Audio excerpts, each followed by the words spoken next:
Okay, soalan si ayah sebagai peneroka Felda, dia wasiatkan 1/2 dari Felda kepada anak angkat lelaki dan 1/2 kepada anak kandung perempuan seorang, anak tunggal, anak kandung perempuan tunggal.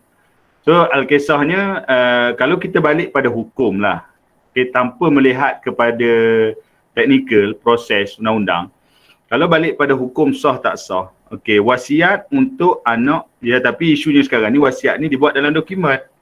Kan? Maknanya, yelah, ada pihak yang promote wasiat sebegini tertulis dan ini memberi kesan besarnya. So diwasiatkan 1/2 untuk anak angkat, 1/2 untuk anak angkat. Kita dah faham tadi wasiat ni hukumnya makruh sebab lebih daripada 1/3. So baki tu dia sah setakat 1/3. So sah dia 1/3, makna baki lagi itu perlu dapat persetujuan daripada waris-waris lain. So kita ambil yang tu dulu dari segi hukum. Jadi kalau kita menganggap sah wasiat 1/3, maka dia terimalah 1/3. Maksudnya kalau lah kata hasil tu kata 3,000 hasil tu, maknanya setakat sah 1/3, anak angkat berhak 1,000 dari segi hukum. Okey.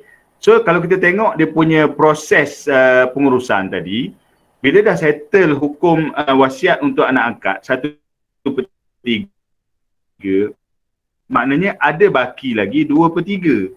Okey, baki lagi 2/3. So daripada 2/3 ni baru pergi pada faraid. Nampak kan? 2/3 ni pergi pada faraid. So anak kandung perempuan ni sebenarnya dia berhak dapat 1/2 daripada baki tu. Dia bukan dapat 1/2 daripada seluruh. Sebab proses pengurusan ni dia kena settle wasiat dulu.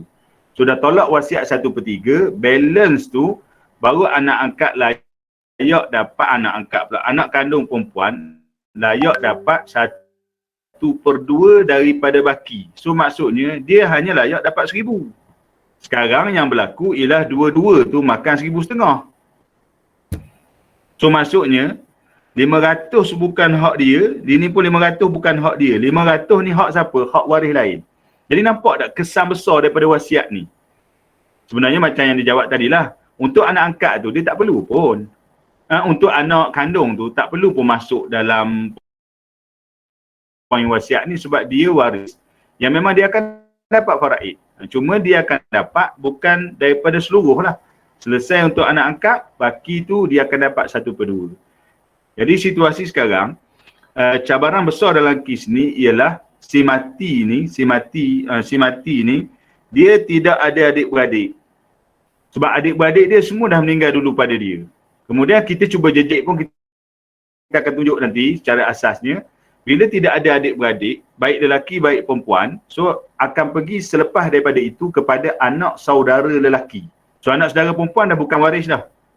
Kena cari anak saudara lelaki.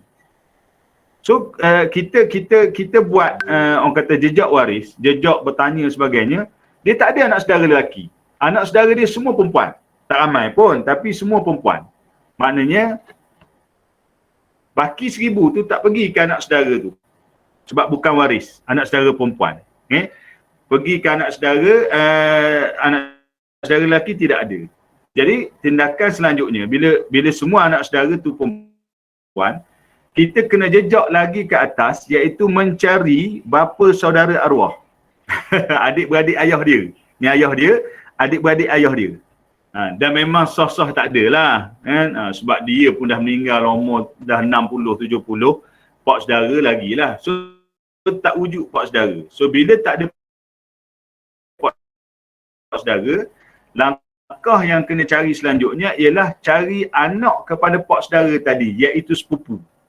Yang itulah cabaran bagi kita orang nak cari, memang tak boleh jejak, sukar untuk dijejaki. Memang tak jumpa, tak tahu dah hubungan sebagainya dah.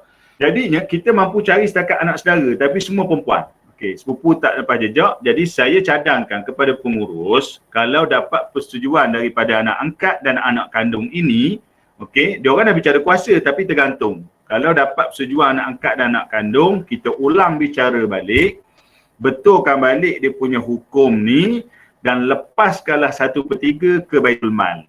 Kan? Kena bagi tahulah proses tu kita lepas tu sebab tak jumpa jejak waris dan sebagainya. Itu langkah yang lebih selamat daripada waris duk ambil hasil ni bagi dua.